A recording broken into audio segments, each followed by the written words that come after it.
하나님 말씀 에베소서 3장입니다.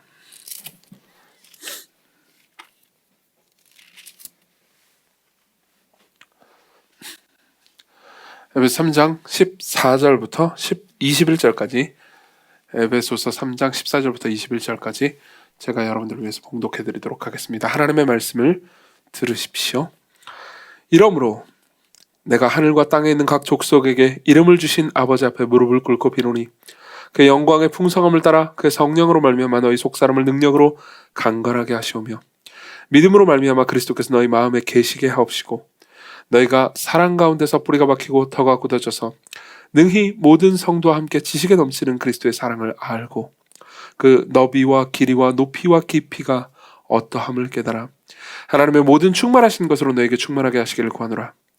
우리 가운데 역사하시는 능력대로 우리가 구하거나 생각하는 모든 것에 더 넘치도록 능히 하실 이에게 교회 안에서와 그리스도 예수 안에서 영광이 대대로 영원 무궁하기를 원하노라. 아멘. 네. 우리 19절을 합독합시다. 19절입니다. 시작.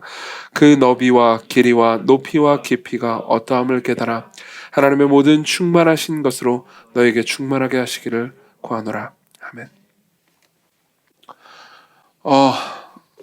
이번 설교는 그저께부터 시작됐던 금토일에 이어서 이제 계속됐던 청년부 수련회 함께 지어져가는 교회라는 제목의 설교의 마지막 설교입니다.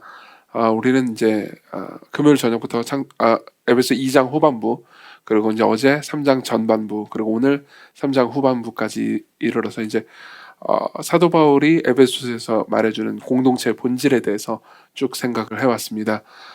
그래서 이제 오늘은 사도 바울이 공동체를 위해서 기도하는 기도회까지 이르렀습니다. 어제 그제 설교를 못 들으신 분들은 이제 인터넷에 올라와 있으니까 꼭 나중에 한번 들어보셨으면 좋겠습니다. 그래야 이제 오늘 설교를 더 잘 이해할 수 있을 겁니다. 물론 어제와 그제 설교를 못 들으신 분들도 오늘 설교를 이해하는 데는 지장이 없으실 겁니다. 우리는 계속해서 이제 이런 이야기를 해왔습니다. 그러니까 교회는 복음으로 세워진다는 거죠. 간단하게 바꿔서 얘기해 보겠습니다. 정당은 무엇으로 세워집니까? 정치적 정당이요. 정당은 이념으로 세워집니다. 그리고 이념으로 유지되죠. 지금 뭐 한국도 이제 대선 주자가 양쪽 당의 대선 주자가 결정이 됐기 때문에 이제 내년이면 대선 시즌이 되고 그리고 이제 아마 정치적인 문제 때문에 뜨거워질 겁니다. 그리고 양쪽의 정당은 이제 각자의 이념이 있고 그 이념이 중심이 돼서 세워지고 유지되는 거죠. 봉사단체는 뭘로 세워지고 유지됩니까? 봉사단체는 봉사하는 활동으로 세워지고 유지됩니다. 그렇죠? 여기서 제일 중요한 건 활동이에요. 그리고 회사는 뭡니까? 회사는 가치를 창출합니다. 무언가 사람들이 소비할 수 있는 가치를 창출해서요. 그 가치를 계속해서 이제 생산해서 공급함으로써 사람들이 그걸 사면은 이윤을 만들어냅니다. 그 이윤을 계속해서 내고 이윤을 키워감으로써 회사가 유지되는 거죠. 그러니까 회사의 세워짐과 유지는 이윤으로 말미암아서 가치와 이윤으로 말미암아서 유지됩니다. 그럼 교회는 뭘로 유지되는 걸까요? 많은 사람들이 여기에서 이제 잘못 이해할 수 있습니다. 교회 역시 활동으로 세워지고 유지된다라고 생각하면 교회와 봉사단체는 서로 다르지 않게 됩니다. 그리고 자칫 이 문제에 있어서 잘못 생각하면 교회를 이념적으로 움직일 수도 있습니다. 하지만 교회는 사도 바울의 주장에 따르면 특히 에베소서의 말씀에 따르면 교회는 복음으로 세워진다고 말합니다. 그리고 교회는 하나님의 은혜와 사랑으로 세워진다고 말합니다. 사실 이 둘은 서로 다르지 않습니다. 왜냐하면 하나님의 은혜와 사랑은 복음, 즉 하나님께서 예수 그리스도 안에서 우리를 위해서 행하신 일이라는 기쁜 소식 안에서 가장 찬란하고 밝게 드러나기 때문입니다. 교회는 복음으로 인해서 세워지고 복음으로 인해서 유지됩니다. 우린 첫째 날에 이런 이야기를 했습니다. 만일 교회가 이 복음에 의해서 세워지고 유지되지 않잖아요. 그러면 순식간에 교회 역시 지옥이 될 수 있다라는 이야기를 이미 했습니다. 그래서 예컨대 교회가 약해지잖아요. 교회가 복음이 약해지고 하나님의 사랑이 충만하고 풍성하게 드러나는 것이 약해지잖아요. 그러면 교회 역시 아주 쉽사리 다른 것에 의해서 지배당할 수 있습니다. 예를 들면 교회를 이끄는 리더십, 저 같은 목회자가 그러니까 복음, 하나님의 은혜와 사랑이 전달되는 소식보다 이념과 정치적인 색깔이 더 많이 영향을 받는다고 합시다. 그럼 저는 잘못하면 이렇게 얘기할 수 있습니다. 특정 정치 색깔이나 이념이나 방향을 따르는 것이 마치 성경적이고 하나님 뜻을 따르는 것처럼 여러분들에게 선전하고 말할 수 있습니다. 그럼 교회는요, 그러니까 복음이 이끌어가는 것이 아니고 이념이 이끌어가는 곳이 되고요. 그리고 조금만 지나면 그 교회는 아수라장이 될 겁니다. 말 그대로 지옥을 현실에서 보게 되는 거죠. 그렇기 때문에 만일 복음, 즉 하나님의 사랑이 충만하게 흘러넘치는 기쁜 소식이 교회의 중심이 되고요. 그리고 사람들이 그 복음을 깊이 누리고 알아가게 된다면요, 교회는 통일됩니다. 그러니까 즉 하나가 되어갑니다. 사도 바울은 계속 그 하나가 된 모습을 이방인과 유대인이 서로 하나가 되는 것, 한 가족이고, 그리고 한 지체고, 한 시민이고, 그리고 한 건물이다라는 방식으로 여러 가지 방식의 은유를 사용해서 이야기를 했습니다. 다시 말하면 교회가 복음 중심적이 되어가면 되어갈수록 교회는 점점 더 하나가 될 겁니다. 교회가 복음에서 하나님의 사랑과 그 은혜의 기쁜 소식에서 멀어지면 멀어질수록 교회는 분열해가고 고통스러워지게 될 겁니다. 이 얘기까지를 사실 2장에서 한 겁니다. 3장 초반부까지 사실 한 겁니다. 그리고 나서 사도 바울은 이 소식을 말로, 언어로 전달하는데 그치지 않습니다. 왜냐하면 이 이야기를 언어로 전달해서 사람들이 지적으로 이해한다고 해서 사람들이 하나님의 사랑에 의해서 깊이 감명받은 건 아니기 때문입니다. 그러면 어떻게 해야 될까요? 사도 바울은 이 문제에 있어서 그들이 하나님의 사랑을 알게 해달라고 기도합니다. 그리고 이 기도는 대단히 감동적인 기도입니다. 실제로 여러분들이 내용을 알고 보면요, 여러분들이 이 기도를 활용해서 함께 기도하고 싶어질 거라고 생각합니다. 그래서 저는 이 본문을 바탕으로 해서요, 이렇게 이야기를 할 겁니다. 첫 번째로는 이 기도는 무엇을 구하고 있는가, 이걸 쭉 이야기를 할 겁니다. 그리고 두 번째로는요, 이 기도를 통해서 우리는 이제 무슨 실천을 할 수 있는가, 이 기도의 내용을 배움을 통해서 우리가 어떤 실천을 할 수 있는가, 이걸 하나씩 보도록 하겠습니다. 먼저 이 기도의 내용부터 살펴보죠. 14, 15절을 보면 이렇게 말하고 있습니다. 제가 읽어드릴게요. 이러므로 내가 하늘과 땅에 있는 각 족속에게 이름을 주신 아버지 앞에 무릎을 꿇고 비노니, 이렇게 말합니다. 여기 보면은 되게 재미있는 뭐라고 해야 될까요? 이 언어 유희가 숨겨져 있습니다. 이러므로 내가 하늘과 땅에 있는 각 족속이라고 되어 있잖아요. 이 족속이라고 되어 있는 단어는 그리스어로 파트리아라는 단어입니다. 파트리아라는, 그리스어를 굳이 말하는 이유가 있습니다. 왜냐하면 라임이 있기 때문이죠. 그 각 족속들에게 이름을 주신 아버지 앞에 무릎을 꿇고 빈다고 해요. 근데 여기서 아버지라고 번역된 단어는 파테르라는 단어입니다. 이 그리스어로 아버지라는 뜻이에요. 파트리아하고 파테르는 언어 유희를 이루죠. 그렇기 때문에 사실 여기서 말하는 파트리아는 족속이라고 번역하는 것보다 가족이라고 번역하는 것이 더 낫습니다. 그러니까 아버지 안에 들어있는 사람들, 이렇게 번역을 하는 거죠. 그러니까는 지금 사도 바울은 이렇게 얘기를 하고 있는 겁니다. 이러므로 내가 하늘과 땅에 있는 각 가족들에게 내가 빕니다.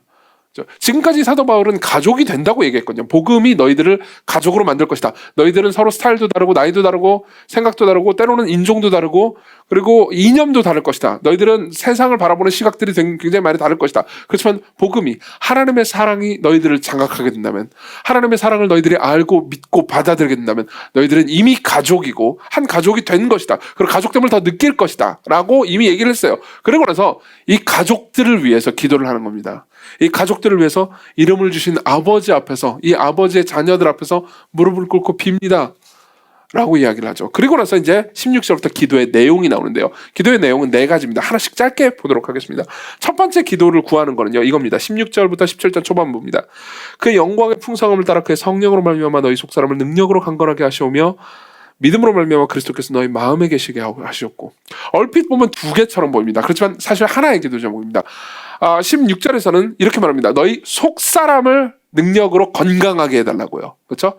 그리고 17절 초반부는요, 너희 마음에 그리스도께서 계시게 해달라. 사실 여기서 말하는 속사람과 여기서 말하는 마음은 같은 것을 의미합니다. 같은 개체를, 그러니까 2가지 다른 언어로 표현하는 거죠. 우리의 마음, 우리의 속사람이 예수 그리스도께서 계셔야 비로소 살아나고 생명력이 있고 건강해집니다. 우리가 그리스도를 알지 못한다면, 그리스도를 믿고 있지 않다면, 내면에 그리스도가 깊이 있지 않다면 우리는 우리의 영혼이 시들어가고 결국 죽게 될 겁니다. 그러니까 기도하는 거죠. 하나님, 저들의 마음 가운데, 에베소 교인들의 마음 가운데 그리스도가 있게 해주십시오. 그래서 건강해지게 해주십시오. 저들의 속사람이. 이렇게 기도를 하는 거죠. 이게 첫 번째 기도입니다. 두 번째 기도는요, 17절 하반부에 있습니다. 17절 밑에 보면 뭐라고 되냐면, 너희가 사랑 가운데서 뿌리가 박히고 터가 굳어져서. 이 말만 보면 약간 어려운 말처럼 보입니다. 사랑 가운데 뿌리가 박히고 터가 굳어진다는 말이 무슨 말이지?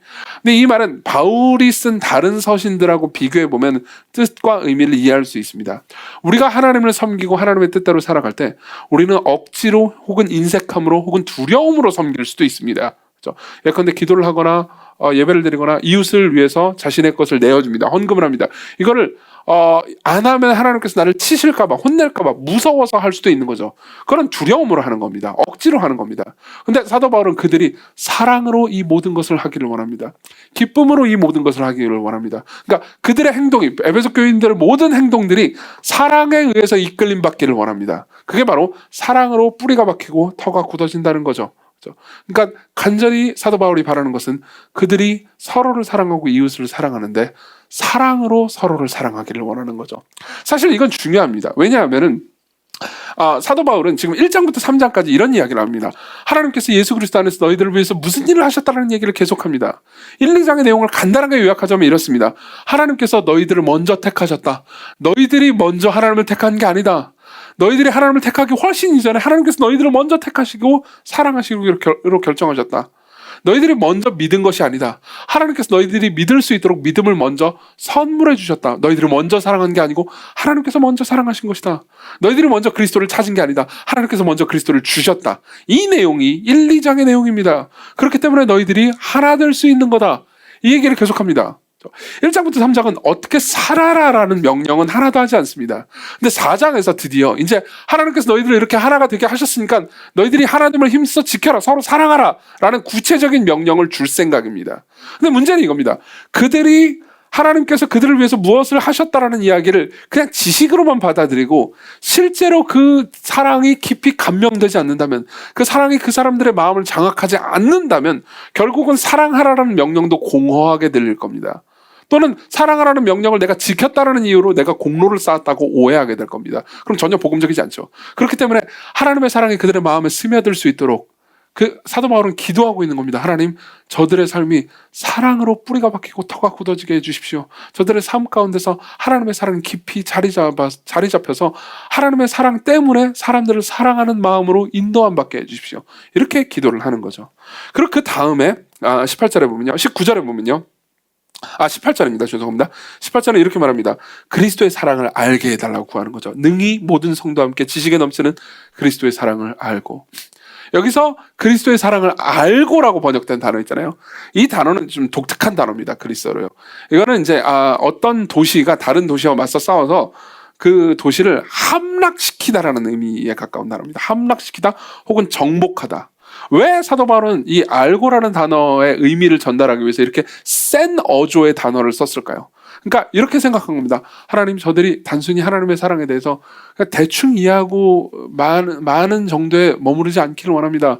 그들이 공격적이기를 원합니다. 그들이 더 하나님의 사랑을 이해하기 위해서 쳐들어가기를 원합니다. 더 하나님의 사랑을 맛보기 위해서 이 성경을 개걸스럽게 먹기를 원합니다. 하나님, 계속해서 하나님의 사랑을 향한 갈망과 갈급함, 배고픔을 저들에게 베풀어 주십시오. 그래서 하나님의 사랑을 정복할 수 있게 해주십시오. 알게 해주십시오. 이렇게 기도를 하는 거죠. 그리고 네 번째로는요, 19절에 나옵니다. 그 너비와 길이와 높이와 길이가 어떠함을 깨달아 하나님의 모든 충만하신 것으로 너에게 충만하게 하시기를 구하노라. 지금까지 기도한 이 모든 내용들 있잖아요. 이 모든 내용들이 충만하게 그들에게 임하기를, 흘러넘치기를 위해서 기도를 하는 거죠. 자, 이 네 개를 위해서 기도했습니다. 속사람을 능력으로 강건하게, 그리스도께서 그 안에 계시게, 그리고 사랑 가운데 뿌리가 박히고 터가 굳어지게, 그리고 그리스도의 사랑을 계속해서 붙잡고 그 사랑을 알아갈 수 있게, 그리고 이 모든 것들이 충만하게, 이렇게 기도를 합니다. 자, 이런 내용으로 기도를 하고 있는데 이 기도를 자세히 살펴보잖아요. 그럼 에베소서를 지금까지 성실하게 읽은 사람은 놀라게 되는 부분이 있습니다. 뭐냐면은 이미 사도 바울은요, 특히 1장에서 지금 사도 바울이 에베소 교인들에게 있기를 구하고 원하는 모든 내용들이 이미 에베소 교인들이 가지고 있다고 말을 했습니다. 무슨 말이냐면은 에베소 1장 4절부터 5절에 보면요. 이렇게 얘기를 해요.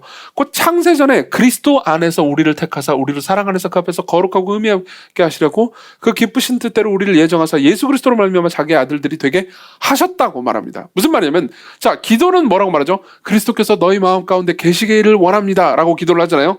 근데 1장에서는 그리스도께서 너희 마음 가운데 이미 계시다 라고 말한 겁니다. 너희들은 이미 그리스도 안에 있다 라고 얘기를 해요. 놀랍죠? 1장에서는 너희들은 이미 그리스도 안에 있다라는 말을 실컷 해놓고 그 다음 3장에서는 그들의 마음 가운데 그리스도가 계시게 해주십시오 라고 기도를 하는 겁니다. 게다가 1장 15절에 보면요, 에베소서 1장 15절에는 이런 말씀이 있습니다. 이로 말미암아 주 예수 안에서 너희 믿음과 모든 성도를 향한 사랑을 내가 들었다라고 말합니다. 무슨 말입니까? 에베소 교인들한테 너희들은 이미 하나님을 사랑하고 그리고 성도들을 사랑하고 있다, 교회를 사랑하고 있다, 성도를 향한 사랑이 너희들에게 있다라고 말을 했어요. 근데 그랬는데 또 에베소서 3장에서는 사랑 가운데 뿌리가 박히고 터가 굳어지게 해주십시오. 그 사랑을 계속할 수 있게 해주십시오 라고 기도를 하는 거죠. 또 에베소서 1장 23절은요. 교회는 그의 몸이니, 에베소 교회는 그의 몸이니, 예수님의 몸이니 만물 안에서 만물을 충만케 하시는 이의 충만한 힘이라 이렇게 이야기를 합니다. 그러니까 이 모든 것들이 이미 충만하게 교회에 있다고 말을 하는 거예요. 그렇지만 또 3장에 가면은 뭐라고 말합니까? 이 모든 것들이 충만하게 해달라고 기도합니다. 왜 그럴까요? 왜 이미 있는 걸 계속 달라고 구하는 걸까요?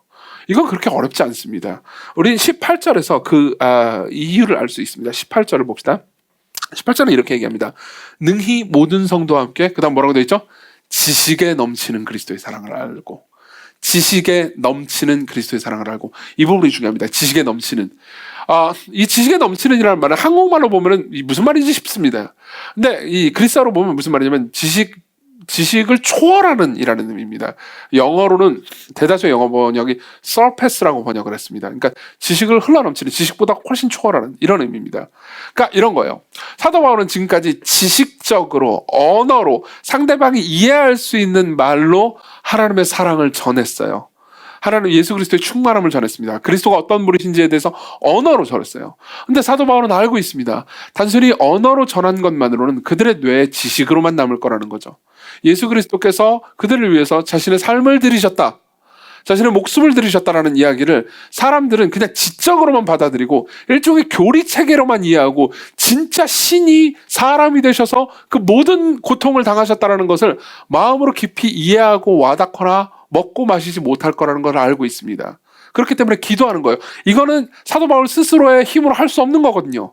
그래서 기도합니다. 하나님, 저들에게 단순히 지식만이 아닌 지식을 초월한 그리스도의 사랑이 충만하게 자리 잡을 수 있도록 위에서 기도합니다. 저들이 머리로 알고 있는 지식을 마음으로 흘려보낼 수 있게 해주십시오. 충만하게 해주십시오. 단순히 그냥 조금 감동받는 정도가 아닙니다.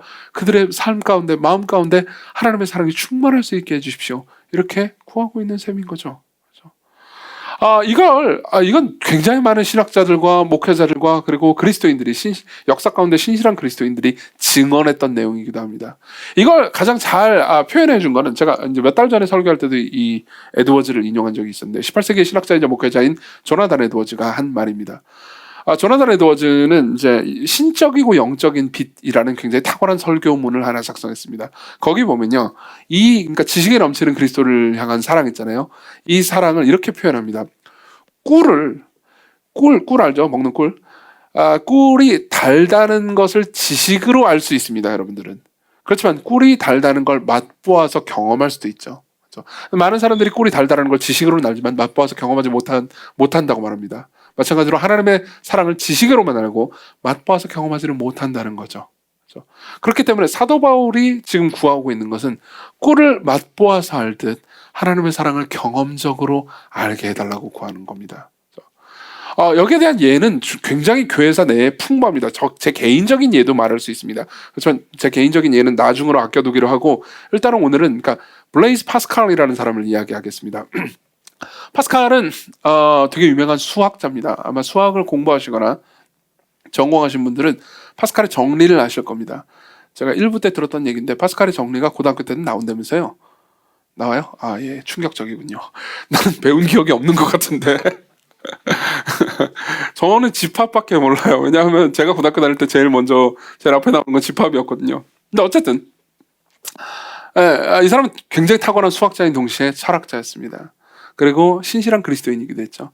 파스칼은 펑세라는 책을 썼습니다. 이거는 이제 기독교 변증에 대한 그 묵상들입니다. 나중에 관심 있으시면 한번 읽어보셨으면 좋겠습니다.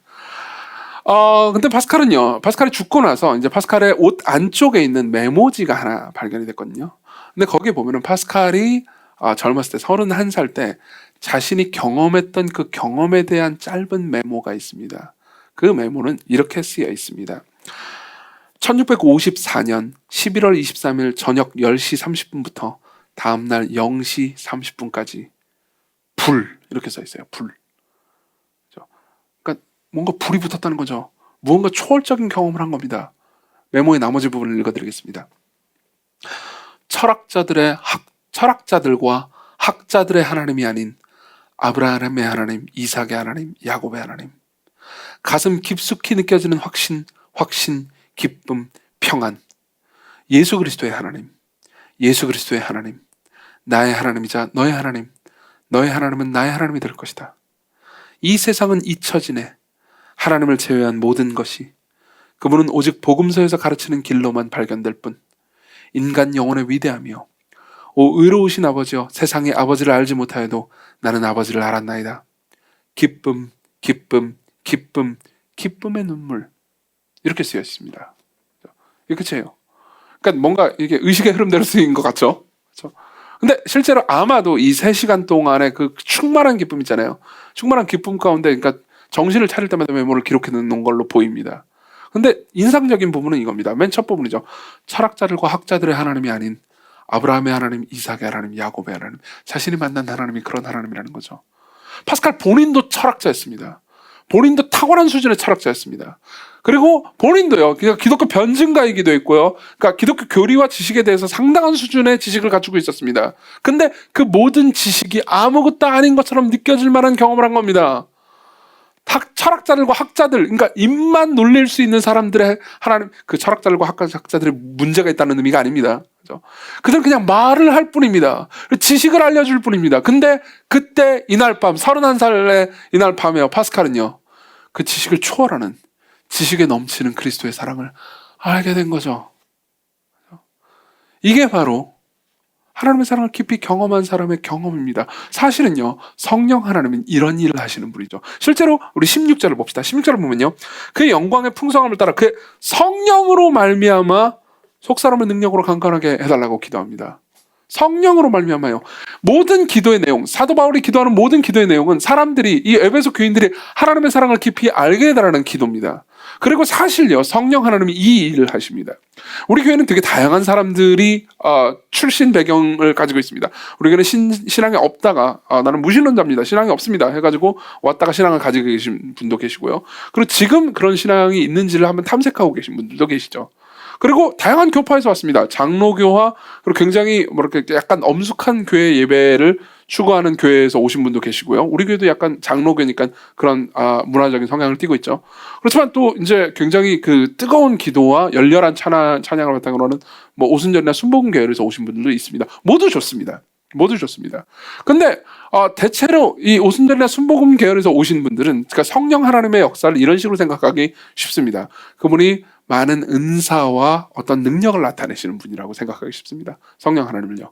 저 방언이나 뭐 예언이나 어떤 뭐 병고침이나 뭐 이런 초월적인 은사를 주심으로써 교회를 풍요롭게 하는 분이라고 생각하기 쉽습니다.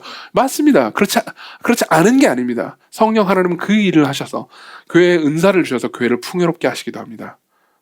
근데 그것만 하시는 건 아닙니다. 대체로 장로교인들이나 혹은 개혁주의 신앙을 바탕으로 해서 공부하신 분들은 성령 하나님은 성경을 읽을 때 우리를 깨닫게 하시고 조명하시는 분이라고만 생각하기 쉽습니다. 물론 성령 하나님은 그 일도 하십니다. 그 일도 굉장히 중요한 일이니까요. 그렇지만 진짜 성령 하나님이 하시는 일은 이 모든 것들을 포괄하고 초월하는 일입니다. 실제로 이 성령 하나님께서 하시는 일에 대해서 로마서 5장 5절은 이렇게 이야기합니다. 들어보십시오. 소망이 우리를 부끄럽게 하지 아니함은 우리에게 주시는 성령으로 말미암아 하나님의 사랑이 우리 마음 가운데 부은 바 됨이니. 부었다. 하나님의 사랑이 부어졌다.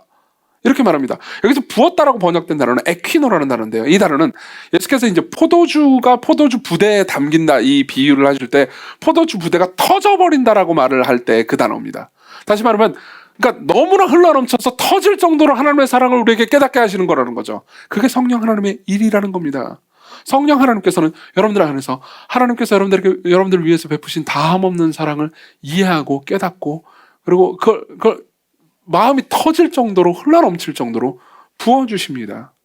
물론 우리가 신앙생활 할 때는 꼭 그런 시기만 있는 건 아닙니다. 하나님의 사랑이 절절히 느껴지는 시기만 있는 건 아닙니다.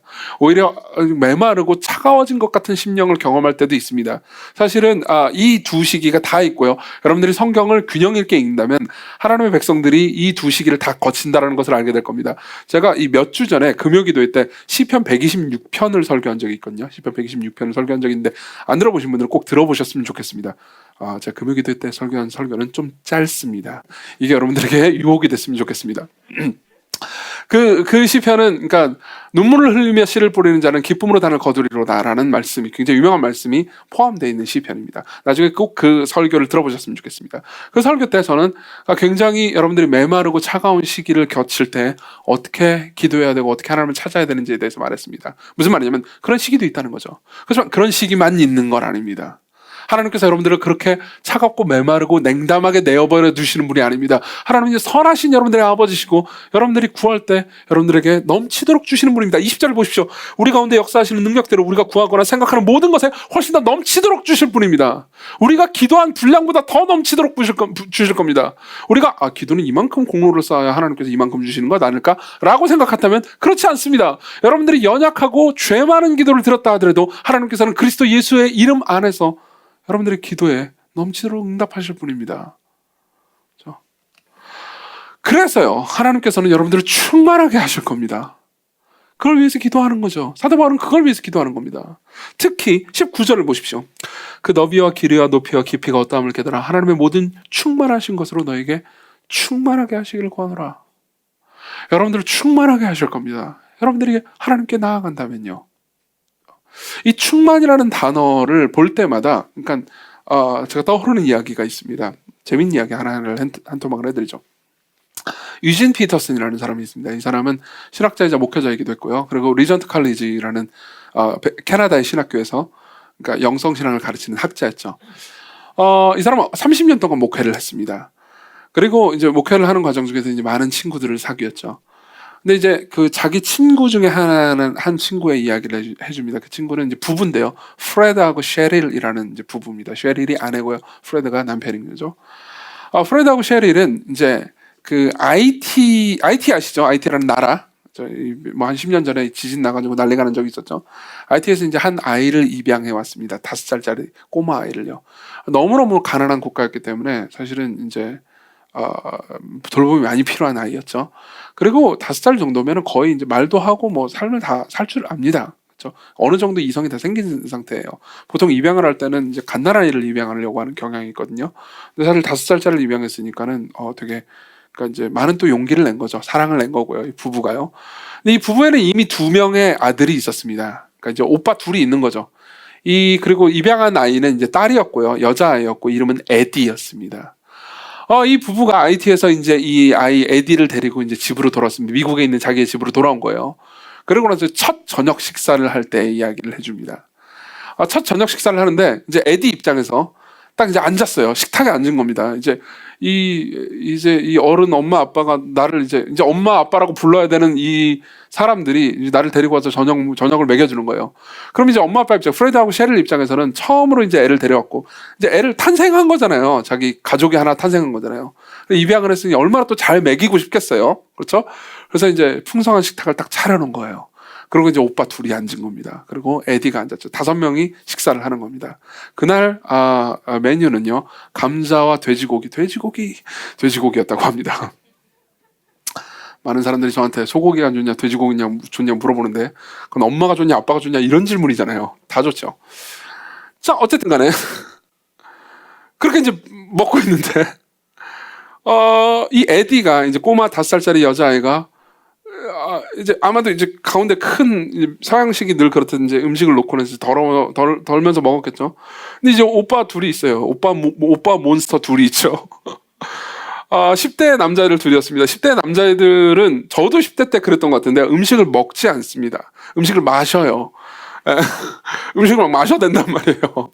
그래서 에디는요, 자기가 태어나서 가장 많은 음식이 한 상에 차려진 것과 동시에 그 음식을 가장 빨리 먹는 사람들을 보았습니다.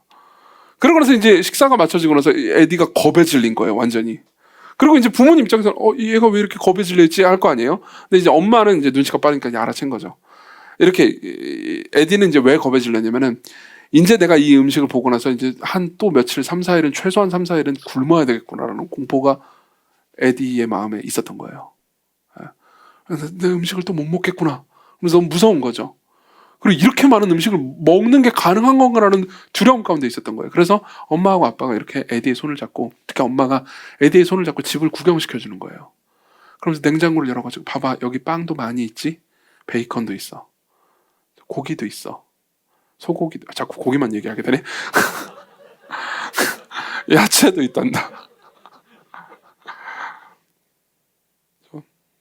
계속 돌아다니면서 얘기해 준 거예요. 그러고 나서 그 뒷부분을 제가 읽어드리겠습니다. 매번 이 집에는 음식이 많다고 에디를 안심시켜야 했다. 그걸 몇 달을 했대요. 세처와 그레이엄이, 그러니까 오빠 둘이요, 아무리 많이 먹고 빨리 먹어도 훨씬 더 많이 남아있다고 말해주었다. 음식은 충분했다. 에디가 볼 수 있든 없든 음식은 항상 거기 있었다. 오빠들은 더 이상 식탁 위에서 에디의 경쟁자가 아니다. 에디에게는 새로운 집이 생겼다. 이제 에디는 다시는 굶지 않을 것이다. 저는 이 이야기를 듣는데 굉장히, 그러니까 엄청 마음에 와닿았습니다. 그리고 유진 피터스는 이 18절에 나오는 모든 충만하신 것으로 우리에게 충만하게 하시기를 구하노라, 이 구절을 볼 때마다 이 프레드와 셰릴의 이야기가 떠오른다고 말합니다. 저도 이 이야기를 들으면서 굉장히 마음에 깊은, 그러니까 와닿음이 있었습니다. 저는 뭘까요? 이정규는 뭐 하는 사람일까요? 여러분들에게 이렇게 말하는 사람입니다. 여러분, 하나님의 다음 없는 사랑의 냉장고는 마르지 않습니다. 여러분들을 사랑하시는 하나님의 사랑은 절대 마르지 않습니다. 그 너비와 길이와 높이와 깊이는 무한합니다. 너무 위대합니다. 라고 말해주는 사람입니다. 말할 뿐 아닙니다. 기도합니다. 그리고 성령 하나님께서요, 그 놀라운 사랑을 여러분들에게 깨닫게 하시는 거죠. 성령 하나님께서 여러분들의 마음 가운데 하나님께서 조건 없이 여러분들에게 베푸시는 사랑이 얼마나 큰지 계속해서 가르쳐 주시는 거죠. 그리고 공급해 주시는 겁니다. 여러분들은 가족이 없는 게 아닙니다. 위대하신 하나님이, 마르지 않는 사랑의 샘의 사랑의 하나님이 여러분들의 아버지이십니다. 그걸 기도하는 거예요. 이게 기도의 내용입니다. 자, 그러면 우리가 이 기도의 내용을 가지고 어떤 실천을 해야 할까요? 어떤 실천을 여러분들이 할 수 있을까요? 네 가지를 말씀드릴게요. 하나씩 볼게요. 짧게 이야기하겠습니다. 첫 번째로는 이 내용으로 기도하는 겁니다. 간단하죠? 여러분들 스스로를 위해서 이 내용으로 기도하십시오. 이 내용을 활용해서 기도하십시오. 제가 이제 예배가 끝나면요, 제가 이 내용을 바탕으로 한 개인 번역을 올려드리겠습니다. 제가 개인적으로 이 그리스어에서 이걸 한국말로 번역을 했습니다. 이 약간 이제 개역개정 성경의 이 기도 내용이 좀 약간, 그러니까 여러분들이 기도하기 좀 어려운 말투와 어투일 것 같아서 번역을 했습니다. 이 번역이 도움이 될지는 모르겠습니다. 다양한 번역본을 사용해서 여러분들이 이 기도문을 활용해서 기도를 하십시오. 그리고 실제로 여러분들의 공동체를 위해서 기도하십시오. 숙제가 있습니다. 여러분들이 소그룹 모임을 할 때요, 소그룹 공동체를 위해서, 서로를 위해서 이름을 불러가면서, 여기에 이름을 넣어가면서 서로를 위해서 이 기도의 내용으로 기도를 하십시오. 자, 기도는 뭘 말해줍니까? 사실 기도는 되게 중요합니다. 기도는요, 들어보십시오. 기도는요, 여러분들의 욕구와 여러분들의 가치를 말해줍니다. 다시 한번, 기도는 여러분들의 욕구와 여러분들의 가치를 말해줍니다. 이게 무슨 소린가 싶잖아요. 예를 한번 들어보죠. 제가 기도를 하는데 밤이고 낮이고 고기만 달라고 기도한다고 합시다. 주님 소고기, 주님 베이컨, 주님 살라미, 주님 페스트라미, 고기의 다 종류들이에요. 계속해서 고기만 넣고 기도한다고 합시다. 그럼 여러분들은 뭘 알게 됩니까? 저의 욕구를 알게 됩니다. 저 인간은 고기밖에 모르는군. 저 인간의 모든 원함은 고기에 있군. 저의 욕구를 알게 되죠. 그리고 저의 가치도 알게 됩니다. 저 사람의 인생 자체의 가장 큰 가치와 목적이 결국 고기일 뿐인 거야? 고기를 먹는 게 인생의 가장 큰 목적과 위대한 가치인 거야? 이렇게 되는 거죠. 그럼 저는 그렇게 가치 있는 인간이 아닌 셈입니다. 안 그래요? 마찬가지로 여러분들이 돈이 필요할 때만 기도한다고 합시다. 그럼 그게 여러분들의 욕구와 가치를 나타내 줍니다. 그렇지만 여러분들이 하나님의 영광을 놓고 기도한다면요, 여러분들의 하나님의 사랑이 하나님의 백성들에게 크게 임하도록 위해서 기도한다면요, 여러분들은요 욕구가 달라집니다. 무슨 말이냐면요, 기도는 여러분들의 욕구를 반영하기도 합니다. 여러분들이 뭘 원하는지를 반영하기도 해요. 그렇죠? 하지만 기도는요 여러분들의 욕구를 만들어가기도 합니다. 여러분들이 맨날 저같이 맨날 고기만 놓고 기도하다가 이 내용을 사용해서 기도한다고 합시다. 그러면은 여러분들이 이 내용을 사용하면서 기도할 때 이런 생각을 하게 됩니다. 나는 평상시에 이 내용으로 기도를 안 하고 있었네. 나는 이걸 원하지 않고 있었구나. 하나님의 교회가, 시광의 공동체가, 시광의 양무리들이 하나님의 사랑을 다함없이 큰 기쁨으로 누릴 수 있게 해달라고 기도한 적이 없네. 나는 우리 교회가 하나님의 사랑으로 충만해지기를 위해서 기도한 적이 한 번도 없었네. 나는 그걸 원하지 않았구나. 나는 얼마나 하찮은 영혼인가 라는 생각을 하게 되는 거죠. 그러면서 여러분들이 이 기도를 하잖아요. 이 기도를 사용해서 서로를 위해서 기도하잖아요. 그러면은 한편으로는 여러분들의 욕구가 달라집니다. 여러분들이 모든 욕구가 그냥 돈과 승진과 그리고 학업과 모든 그냥 인간관계 뿐이었다면요, 이 기도를 통해서 여러분들의 욕구가 더 높아집니다. 여러분들의 욕구는요, 여러분들의 마음과 눈은요 하늘을 향해서 올라가게 됩니다. 그렇기 때문에 이 기도는 위대한 기도입니다. 이 기도는 기도를 하는 사람, 제가 예를 들면 어떤 은경자매를 위해서 기도했다고 합시다. 은경을 위해서 간절히 이 기도 제목을 가지고 기도를 했다고 합시다. 그러면 하나님께서 이 기도를 들어주셔서 우리 은경자매가 하나님의 사랑이 넘치도록 풍성하도록 위해서 일하실 겁니다. 근데 은경자매만 유익하게 하는 게 아니에요. 이 기도를 하는 저도 유익하게 만드십니다. 이 기도를 함으로써 저의 욕구와 생각과 마음을요 빚어가십니다. 공동체를 사랑하도록 하세요. 그리고 이 기도를 하는 나를 하나님을 사랑하도록 만드시죠. 그렇죠? 기도하십시오. 이 기도를 사용해서 기도하십시오. 서로를 위해서 기도하시고 자기 자신을 위해서 기도하십시오. 이게 첫 번째입니다. 두 번째로 넘어가죠. 두 번째는 순종하는 겁니다. 왜 갑자기 뜬금없이 순종인가요? 라고 생각할 수도 있죠. 근데 14, 15절을 봅시다. 자, 이러함으로 내가 하늘과 땅에 있는 각 족속에게 이름을 주신 아버지 앞에, 그 다음 뭐라고 돼 있죠? 무릎을 꿇고 빈다고 말합니다. 무릎을 꿇고요. 이건 되게 중요한 부분입니다. 왜냐하면요, 우리는 기도하면 당연히 무릎을 꿇는 게 당연한 거 아닌가? 라고 생각할 수도 있습니다. 사실 이 예전에는요 예배당도, 그러니까 지금 다 의자잖아요. 근데 예전에 예배당도 그냥 바닥인 경우도 많았어요. 바닥인 경우에는 그냥 무릎을 꿇고 기도하기가 쉬웠죠. 근데 요즘은 무릎 꿇고 기도하는 일이 아마 드물 겁니다. 근데 과거에 1세기 유대인들은 무릎을 꿇고 기도하지 않았습니다. 다 서서 기도했어요. 그리고 눈도 잘 감지 않았습니다. 서서 하늘을 보면서 하늘을 우러러서 기도하는 경우가 많았습니다. 예수님도 그렇게 기도하셨고요. 그리고 누가복음 18장에 보면은 바리새인과 세리의 기도가 나오는데, 바리새인은 서서 하늘을 우러러서 기도하고요, 세리도 서서 하늘을 우러르지도 못하고 감히 눈을 들어 하늘을 쳐다보지도 못하고 다만 가슴을 치면서 기도하는 장면이 나옵니다. 다시 말하면 보통 기도하는 자세는 서서 하늘을 우러르면서 기도를 했다는 거죠. 세리는 겸손해서 자신이 죄인이라는 걸 깨닫기 때문에 하늘을 보지도 못했고요. 근데 바울은 무릎을 꿇습니다. 그러니까 당시 말하면 당시에 유대인들이 흔히 기도하는 자세가 아니었다는 거죠. 그렇기 때문에 이건 단순히 자세에 관한 문제가 아닙니다. 그러니까 몸의 자세에 관한 문제가 아닙니다. 마음의 자세에 관한 문제라는 거죠. 이 기도는 무릎을 꿇는다는 거는요, 단순히 마음의 그러니까 몸의 자세뿐만 아니라 내 마음이 하나님께 복속하고 순종하고 복종한다라는 마음을 표현하는 것이기도 합니다. 하나님, 내가 당신께 순종합니다. 왜 이게 기도에 중요한 걸까요? 이건 되게 중요합니다. 순종하는 마음은 기도에 중요합니다. 여러분들이 순종이라는 공로를 쌓는다고 해서 하나님께 사랑받는 건 아닙니다. 그렇지만 여러분들이 순종하려는 마음을 품는 것, 여러분들이 죄를 버리려고 하는 마음, 용기를 내는 거는요, 그러니까 기도에 되게 중요한 영향을 미칩니다. 예를 한번 들어보죠. 여러분들이 하나님의 사랑이 내 마음에 충만하게 해주세요. 다함 없는 사랑을 내가 깨닫게 해주세요. 사랑 가운데 내 마음이 뿌리가 박히고 터가 굳어지게 해주세요. 라고 기도를 하려고 합니다. 근데 갑자기 그때 여러분들이 평상시에 저지르는 여러분들이 좋아하는 죄가 생각났습니다. 그러면 여러분들의 마음 가운데 심리적으로 이러한 생각이 생깁니다. 내가 이 하나님의 사랑을 충만하게 알게 해달라는 기도를 너무 해가지고 하나님께서 이 기도를 잘못해서 들어주어 버리시면 내가 이 죄를 더 이상 못 짓게 되는 거 아닌가 하는 불안감이 생깁니다. 안 그래요? 여러분들이 이 감정을 알 겁니다. 예컨대 여러분들이 이 기도를 너무 많이 하게 되면 하나님께서 은혜를 지나치게 많이 주셔서 여러분들을 교회 생활을 열심히 하고 예배를 잘 드리는 사람으로 바꾸어 주실지 불안해지지 않습니까? 혹은 지나치게 너무 사랑을 많이 퍼부어 주셔서 갑자기 선교사로 보내시면 어떻게 합니까? 그죠?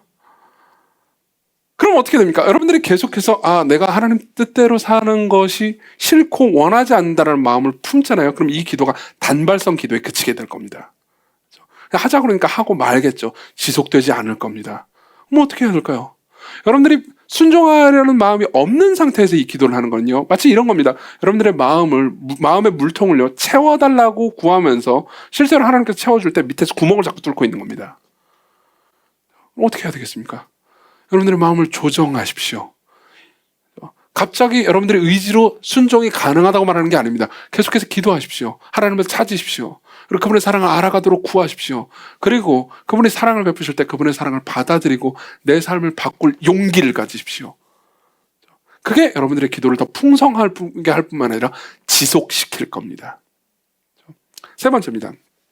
세 번째는 사실 두 번의 설교를 통해서 계속해서 해왔던 얘기지만 한 번 더 다시 강조하겠습니다. 공동체를 의지하십시오. 공동체를 의지하십시오. 하나님의 사랑은 공동체를 통해서 더 확실히 알 수 있습니다. 18절을 봅시다. 18절을 보면요 이렇게 얘기합니다. 능히 모든 성도와 함께 지식에 넘치는 그리스도의 사랑을 알고, 지식에 넘치는 그리스도의 사랑을요 누구와 함께 하는 겁니까? 모든 성도와 함께. 이 본문을 주석합니다. 존 스토트는 이런 이야기를 합니다. 제가 읽어드릴게요. 고립된 그리스도인은 하나님의 사랑을 아는 것이 제한된다. 아예 모르진 않겠지만 고립된 그리스도인들은 하나님의 사랑을 풍성히 알 수 없다는 거죠. 하나님의 모든 사랑을 알려면 하나님의 모든 백성이 필요하다. 즉 유대인과 이방인, 남자와 여자, 젊은이와 늙은이, 흑인과 백인의 모든 다양한 사람들과 배경과 경험과 스타일이 필요하다. 이렇게 말합니다. 무슨 말일까요?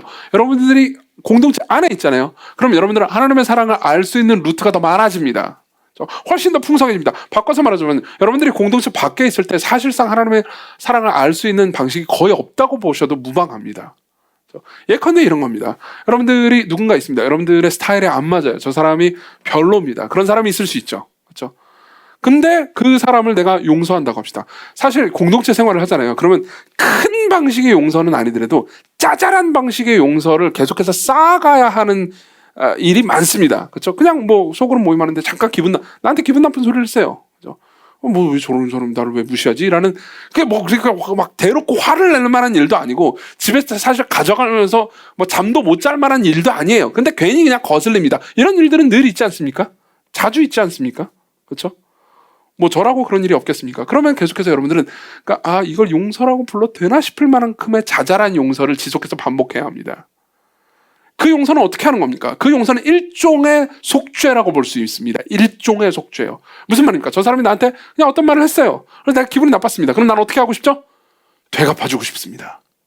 맞죠? 저 사람이 나한테 빚을 진 것 같아요. 보복하고 싶습니다. 되갚아주고 싶어요. 되갚아주시지 않기로 하는 겁니다. 그건 뭘 의미하죠? 나한테 되갚는다는 겁니다. 저 사람이 저지른 작은, 비록 아주 작지만, 아주 사소하지만 죄의 빚을 내가 대신 갚겠다는 겁니다. 맞죠? 이건 뭐죠? 이건 하나님의 아들 예수 그리스도가 여러분들을 위해서 하신 일을 여러분들이 흉내내는 겁니다. 아주 작은 버전으로요. 아주 사소한 버전으로요. 이걸 계속 쌓아갈 때요. 여러분들은 그리스도께서 여러분들을 위해서 행하신 속죄의 무게감을 점점 더 깊게 느끼게 됩니다. 점점 더 깊게 누리게 됩니다. 알아가게 돼요. 와, 그리스도께서 나를 위해서 행하신 일이 이렇게 어려운 거였구나. 나는 이런 자잘한 일 하나도 용서하고 속죄하는데 어려움을 겪는데 그분은 얼마나 깊은 고통을 겪으셨을까 더 알아가는 거죠. 그분의 사랑의 길이와 높이와 넓이와 깊이를 더 알아가는 겁니다. 또 한 가지 방식은 이런 겁니다. 여러분들 공동체 안에 있잖아요. 그럼 여러분들은 종종 은혜를 받습니다. 공동체 내에는 굉장히 성숙한 사람들이 있습니다. 그렇죠? 그리고 그 성숙한 사람들은 여러분들이 무언가를 그 사람들에게 해주었기 때문에 여러분들을 사랑하는 것이 아니고 그냥 해줍니다. 그냥 사랑해줍니다. 다시 받을 걸 기대하지 않고 섬깁니다. 그런 일들이 좋은 공동체 내에서는, 다시 말하면 복음이 살아있는 공동체 내에서는 지속됩니다. 맞죠? 그럼 여러분들은 알아가게 됩니다. 무언가 주고받는 방식의 사랑이 아니고 조건 없이 받는 방식의 사랑이 있다는 걸 알게 되는 거죠. 다시 말하면 여러분들은 그리스도께서 여러분들을 섬기시는 손길을 여러분들의 공동체의 사랑으로부터 간접적으로 받습니다. 맞죠? 그러면서 하나님의 사랑을 더 알아가는 거예요. 여러분들에게 공동체가 없다면요, 이러한 방식의 사랑을 알아갈 수가 없습니다. 마지막 네 번째입니다. 네 번째는 그리스도를 생각하는 겁니다. 그리스도를 생각하는 겁니다. 18절을 봅시다. 능히 모든 성도와 함께 지식에 넘치는 뭐라고 돼 있죠? 그리스도의 사랑을 알라고 말합니다. 그리스도의 사랑이요. 사도 바울의 서신, 사도 바울뿐만 아닙니다. 신약 성경 전체를 보잖아요. 그러면 하나님의 사랑에 대해서, 그러니까 이런 표현들은 잘 등장하지 않습니다. 성령의 사랑을 알라, 이런 표현 기억나세요? 없습니다.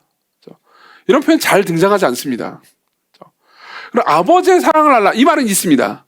그렇지만 항상 거기에는 단서가 붙습니다. 그리스도 안에 있는 아버지의 사랑, 그리스도 안에서 하나님의 사랑. 항상 그리스도가 낍니다. 그리고 그리스도의 사랑을 하려고 말하죠. 왜 그럴까요? 왜 자꾸 예수님이 중심이 되는 걸까요? 이유가 있습니다. 예수 그리스도를 통하지 않고는 하나님의 사랑이 모호할 뿐이기 때문입니다. 구체적이고 실체적으로 나타나지 않습니다.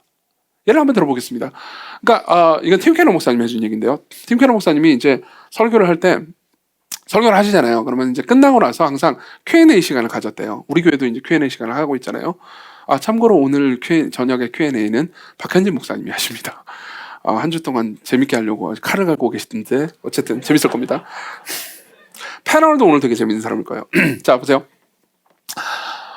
Q&A를 하는데 이제 그때 Q&A를 할 때 이제 어떤 그 여성분이 팀캐너 목사님한테 이렇게 얘기를 한 거예요. 자기는 하나님을 믿고 하나님이 사랑이시라는 걸 믿는데요. 사랑의 하나님을 믿는데 기독교만 믿는다, 이건 좀 아닌 것 같다는 거죠.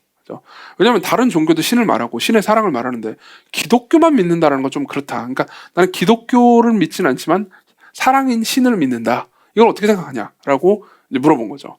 그래서 팀 캐너 목사님이 이렇게 얘기했다고 합니다. 일단 긍정해 준 거죠. 하나님의 사랑을 믿다니 감사합니다. 잘 됐습니다. 그러나 자, 들어보십시오. 당신은 신을 믿습니다. 그렇죠? 네. 당신은 그 신이 사랑인 걸 믿습니다. 그렇죠? 네. 그럼 그 신은 당신을 사랑하기 위해서 어떤 대가를 치렀습니까? 혹시 그 신이 당신을 사랑하기 위해서 구체적으로 대가를 치른 게 있습니까? 라고 묻는 거죠. 그리고 그 여성분이 생각하니까 없는 거예요. 그냥 신은 저 위에서 간접적으로, 그죠? 내 마음이 그냥 좀 약간 좋은 방식으로 나를 위로해주고 그냥 아껴주는 존재이긴 하지만 실제로 그 신이 나를 위해서 어떤 희생을 치른 건 없습니다. 그런 생각이 든 거예요. 그래서 뭐 이렇게 말했죠. 없네요. Nothing. 그러면서 이제 팀캐너 목사님이 이렇게 얘기해 주는 거죠. 만일 당신이 꼭 기독교를 믿으라고 얘기하는 게 아닙니다. 중요한 건 예수 그리스도입니다. 만일 당신이 2000년 전에 이 땅에 와서 죽으시고 부활하신 그 사람이신 분을, 사람이신 동시에 하나님이라고 믿고, 그리고 그 하나님이 당신을 위해서 희생하신 모든 것이 하나님의 사랑이라고 믿는다면 당신은 당신을 사랑하기 위해서 어마어마한 값을 치르고 어마어마한 희생을 치른 사랑을 알게 됩니다. 즉 사랑이 훨씬 구체적으로 변하는 거죠. 여러분 보십시오. 여러분들이 하나님을, 예수 그리스도를 모르는 상태에서 그냥 하나님을 알잖아요. 그럼 여러분들은 하나님의 사랑을 늘 모호하게만 느낄 수밖에 없습니다. 그러나 여러분들이 예수 그리스도를 알잖아요. 그럼 하나님의 사랑을 훨씬 더 구체적이고 분명하게 알아갈 수 있습니다. 여러분들이 하나님의 사랑을 알고 싶습니까? 그리스도를 알아가십시오. 성부, 성자, 성령 하나님 중에서 성자를 알아가십시오. 성령 하나님도 하시는 일이 뭔지 아십니까? 성자를 알게 하시는 일입니다. 로이드 존스 목사님이 이렇게 이야기를 했습니다. 20세기에 굉장히 탁월한 설교자였죠. 여러분들이 성령 충만하다면 여러분들은 성령에 대해서 많이 말하지 않을 겁니다. 오히려 예수님에 대해서 많이 말할 겁니다. 왜요? 성령님은요, 예수님을 가리키고 예수님을 나타내기 위해서 보내신 받은 영이시기 때문입니다. 성령님은요, 자기를 드러내기를 원하지 않으십니다. 성자 하나님을 높이고 여러분들에게 드러내시기를 원하십니다. 자, 성자 하나님을 여러분들이 알 때요, 여러분들은 하나님의 사랑에 그 놀라운 것들을 알 수 있습니다. 이 19절을 보십시오. 자, 보십시오. 예수 그리스도의 사랑을 아는데 뭐라고 말합니까? 그 너비와 길이와 높이와 깊이가 어떠함을 깨닫게 해달라고 합니다. 너비와 길이와 높이와 깊이요. 이 표현은요, 그냥 여러분들이 하나님을, 예수님을 모르고 삼위일체 하나님의 성자 하나님을 모르고 그냥 저 위에 신이 나를 사랑한다라고 생각하잖아요. 그럼 이 말들은 그냥 뭐예요? 그냥 수사적인 말처럼 들릴 겁니다. 예쁜 말, 그냥 아름다운 말이네. 너비와 길이와 높이와 깊이, 아름다운 말이군 하면서 넘어갈 수 있습니다. 그렇지만 여러분들이 그리스도를 보잖아요. 그럼 이 말 모두가 아주 생생하게 여러분들에게 깊이 묵상될 수 있습니다. 왠지 아십니까? 자, 하나씩 보죠. 그분의 사랑의 너비를 생각해 봅시다. 넓기를 생각해 보십시다. 여러분, 그분의 사랑은 그 어떤 죄인도 품을 만큼 넓습니다. 그 어떤 죄인도 품을 만큼 넓습니다. 여러분, 성경에 보면 이사야 1장에 보면 이런 말씀이 있습니다. 여호와께서 말씀하실 때 오라 우리가 변론하자. 이사야 1장 18절.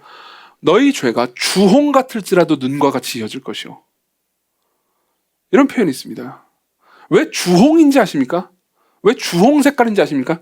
주홍 색깔은 피의 색깔입니다. 이거는요, 살인죄를 의미하는 상징적인 표현입니다. 무슨 말이냐면 이런 겁니다. 너희들이 심지어 살인을 했다 하더라도 너희들이 깨끗해질 수 있다. 너희들이 살인을 했다 하더라도 난 너희들을 사랑할 수 있다. 이런 얘기죠. 근데 여러분들이 구약의 하나님만 알잖아요. 다시 말하면 성자 예수 그리스도를 모르잖아요. 그러면 그냥 모호하게 그렇게 사랑하시나 보다 이렇게 생각할 수 있습니다. 그렇지만 여러분들이 그리스도를 안다고 합시다. 그러면요, 여러분들은 그리스도께서 십자가에 못 박히셨을 때 바로 좌우편에 행악자들이 있다는 걸 알게 됩니다. 이들은 아마도 당시에 십자가 형벌을 받은 걸로 보아서 단순한 강도 정도가 아니었을 겁니다. 연쇄살인마들이었을 겁니다. 그리고 그 행악자 중에 한편 행악자가 예수여 당신의 나라에 임하실 때 나를 기억하소서라고 말할 때 예수께서 뭐라고 말씀하십니까? 네가 오늘 나와 함께 낙원에 있을 것이다. 무슨 말입니까? 주홍같이 붉을지라도 눈같이 희게 될 것이라는 말이 모호하게 들렸던 것이요, 그리스도 안에서 구체적으로 변했습니다.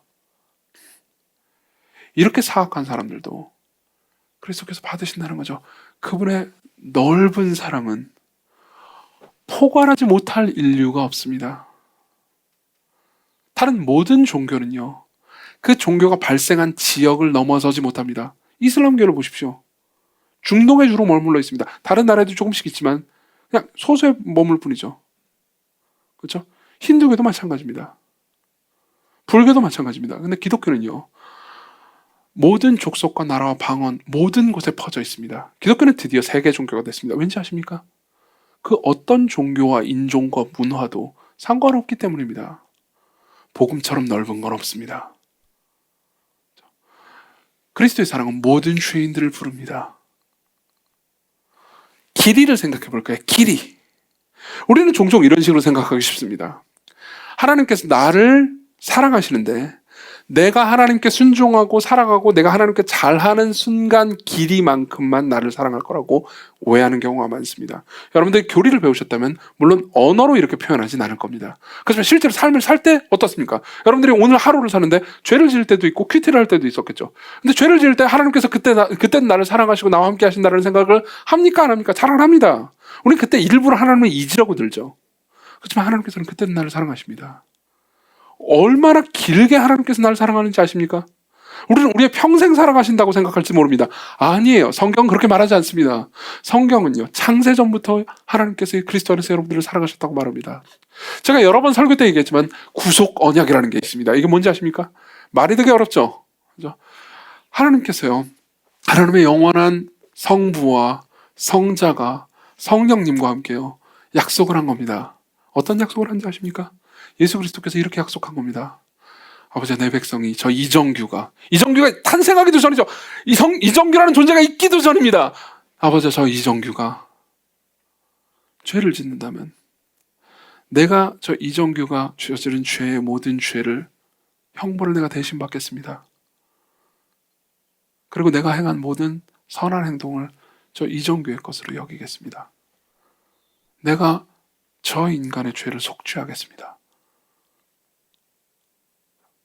그분이 교회를 사랑하시기 시작한 건 창세 전부터입니다. 실제로 계시록에 보면 이런 표현이 있습니다. 계시록에 보면 창세전에 죽임을 당한 어린 양의 생명책에 이름이 기록된 사람들이라는 표현이 있습니다. 여러분들의 이름이 언제 기록됐다고요? 창세전에요. 창세전에요. 그리고 영원 끝까지 이릅니다. 요한복음 10장 27절에 예수께서는 이렇게 말씀하셨습니다. 양은 내 음성을 들으며 내 양은 내 음성을 들으며 나는 그들을 알며 그들은 나를 따르느니라. 내가 그들에게 영생을 주노니 영원히 멸망치 않을 것이고 그들을 내 손에서 빼앗을 자가 없느니라. 여러분들이 범죄하든 그렇지 않든 하나님의 사랑은 끊기지 않습니다. 영원 전부터 영원 끝까지요. 하나님께서는 여러분들이 나고 존재하기 전부터 여러분들을 사랑하셨고요. 그리고 영원히 여러분들을 사랑하십니다. 그분의 사랑의 길이는 무한합니다. 그분의 사랑의 높이는 어떨까요? 그분의 사랑은 얼마만큼 높이 여러분들을 데려갑니까? 같은 에베소서에 이미 나오고 있습니다. 같은 에베소서 2장을 보면요, 이런 말씀이 있습니다. 들어보세요. 허물과 죄로 죽은 우리를 그리스도와 함께 살리셨다고 말합니다. 그리고 너희는 은혜로 구원을 얻은 것이다 라고 말합니다. 그러고 나서 6절에 뭐라고 말하는지 아십니까? 그리스도와 함께 살리셨고 또 함께 일으키사 그리스도 예수 안에서 함께 하늘에 앉히셨다고요. 여러분, 그분이 얼마나 높은 곳에 계십니까? 예수 그리스도께서 지금 하늘 보좌 우편에 좌정하고 계십니다. 다시 말하면 모든 것 위에 계신 분이라는 겁니다. 모든 이름에 뛰어난 이름을 가지셨습니다. 그리고 그 위치에 우리를 데리고 가셨다고 말합니다. 데리고 가실 것이라고 말하는 게 아닙니다. 이미 그리스도 안에 있다면, 여러분들이 예수 그리스도를 믿는다면 그 위치로 우리를 데리고 갔다고 말합니다. 우리는 이 땅에서 그냥 말단 사원이고 아무것도 없는 것처럼 보이지만 그리스도 예수 안에서 하나님께서 여러분들을 최고로 높은 자리로 두셨습니다. 그 위대한 하나님이 여러분들을 형제라고 부르십니다. 그 위대한 하나님이 여러분들을 신부라고 부르십니다. 무슨 말입니까? 여러분들과 자기 자신을 동등한 위치에 두셨다는 겁니다. 우리가 그분과 동급이라는 의미가 아닙니다. 그분은 하나님이시고 우리는 피조물일 뿐입니다. 아무것도 아니에요. 근데 그분이 우리를 높이셨습니다. 이게 그분이 우리에게 베푸시는 사랑의 높이입니다. 마지막으로 깊이를 생각해보죠. 그분의 사랑의 깊이는 얼마만큼 깊습니까? 그분은 우리를 사랑하시기 위해서 얼만큼 깊이 내려가셨습니까? 여러분, 예수 그리스도께서, 제가 설교 때 많이 인용하는 말씀인데요, 마태복음 27장 46절에 예수 그리스도께서 성부 하나님께를 향해서 십자가에 달린 채 이렇게 말씀하셨습니다. 나의 하나님 어찌하여 나를 버리셨습니까? 이 말이 무슨 의미인지 아십니까? 우리는 이 말 안에 있는 짧은 말 안에 있는 깊이를요, 우리 평생을 투자해서 다 알지 못할 겁니다. 여러분, 지옥은요 단순한 장소가 아닙니다. 하나님으로부터의 격리죠. 재밌는 게 뭔지 아십니까? 많은 사람들은 저한테 이런 질문들을 합니다. 그러니까 어쨌든 믿지 않는 사람들 중에서도 뭐 그래도 비교적 착한 사람들이 있고 나쁜 사람도 있지 않겠습니까? 그럼 다 똑같은 형벌을 받는 겁니까? 라고 저한테 물어봅니다. 그럼 저는 그렇지 않다고 말합니다. 물론 하나님과 격리되겠지만, 스스로 그걸 선택했기 때문에 결국 하나님과 격리되겠지만 그들이 행한 모든 행한 대로 심판을 받을 겁니다. 이건 성경에 많이 나와 있습니다. 계시록에도 많이 나와 있고요. 우리가 행한 대로 심판받을 겁니다. 다시 말하면요, 더 나쁜 짓을 한 사람은 더 나쁜 처벌을 받을 겁니다. 더 고통스러운 처벌을 받을 겁니다. 라고 얘기해 줍니다. 이건 성경이 증언하는 바입니다. 그럼 제가 농담으로 하는 말이 있어요. 이거 젊은 분들은 잘 이해 못할 수 있는 농담일 수도 있습니다. 지옥에도 윗목이 있고 아랫목이 있다고요. 이 말 아세요? 윗목과 아랫목이라는 말 잘 모르시죠? 그죠? 옛날에 방은 그 온돌로 때울 때 있잖아요. 거기에는 이제 이렇게 불을 때우면 윗목과 아랫목인데, 이제 아랫목이 불에 가까운 곳이에요. 아랫목은 더 뜨겁습니다. 그러면서 지옥도 아랫목이 있다. 지옥도 더 뜨거운 곳이 있다. 그러면서 농담을 치죠. 여러분, 그걸 아십니까? 혹시 성경에 나오는 사람 중에서요, 지옥을 가장 끔찍하게 경험한 사람이 누군지 아십니까? 예수님입니다.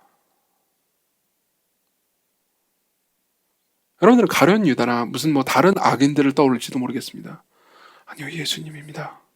예수님이야말로 지옥을 가장 끔찍하게 경험하셨습니다. 왠지 아십니까? 두 가지 이유 때문입니다. 하나는요, 그분은 창세전부터 아버지의 품 안에서 아버지의 다함없는 사랑에 너비와 길이와 높이와 깊이를 충만하게 누리고 계셨습니다. 그분만큼 하나님의 사랑을 강력하게 느낀 분은 아무도 없었습니다. 역사상 누구도 성령 하나님과 더불어서, 성령 하나님과 성자 하나님은 하나님의 다함없는 사랑의 넓이와 길이와 높이와 깊이를 충만하게 가장 최대의 방식으로 누리고 계셨습니다. 그렇게 하나님의 사랑을 충만하게 누리던 분이 하나님으로부터 버림받은 겁니다. 지옥의 가장 뜨뜻한 곳으로, 가장 최악의 범죄자와 최악의 인간들을 구속하시기 위해서, 바로 옆에 있는 연쇄살인마와 같은 강도를 구속하시기 위해서 그분은 최악의 버림과 하나님의 최악의 진노를 경험하셨어야 했습니다. 다시 말하면요, 성경에 나오는 모든 사람 중에서요, 지옥을 가장 고통스럽게 경험하신 분은 사람이신 동시에 하나님이신 예수 그리스도입니다. 그분이 거기까지 낮아지셨습니다. 그분이 여러분들을 구속하시기 위해서 가장 밑바닥까지 가셨습니다. 이게 하나님의 사랑의 깊이입니다. 우리가 예수 그리스도를 모르는 상태에서 하나님의 사랑의 너비와 길이와 높이와 깊이는요, 그저 추상적인 언어일 뿐입니다. 그렇지만 그리스도를 보십시오. 그 예수 그리스도를 볼 때, 그분이 하신 일을 볼 때, 그분이 여러분들 위해서 죽으시고 부활하신 그 일을 볼 때, 그분이 여러분들에게 하나님의 사랑의 너비와 길이와 높이와 깊이를 경험하게 하시기 위해서 그분이 십자가에서 하나님의 사랑의 너비와 길이와 높이와 깊이를 포기하셨을 때,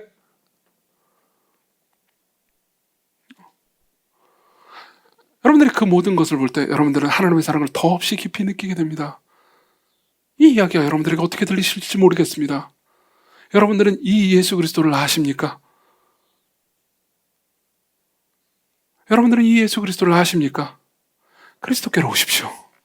그분을 찾으십시오. 그분을 만나십시오. 제가 책을 하나 추천해 드리겠습니다. 그리스도를 아는 지식이라는, 마크 존스라는 목회자가 쓴 책입니다. 그리스도를 아는 지식이라는 책을 읽어보십시오.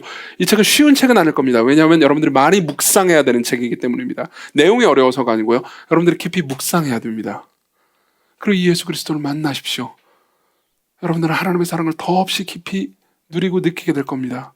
그리고 이 기도를 사용해 주셔서, 지금 이 바울이 한 이 기도를 사용해서 공동체를 위해서 기도하십시다. 그럼 여러분들은요, 하나님의 사랑의 길이와 너비와 길이와 높이와 깊이를 아는 사람들을 여러분들의 교회로 한 몸으로 가지게 될 겁니다. 그럼 여러분들은 어떻게 되죠? 이곳에서 천국을 맞이하게 되는 겁니다. 기도합시다.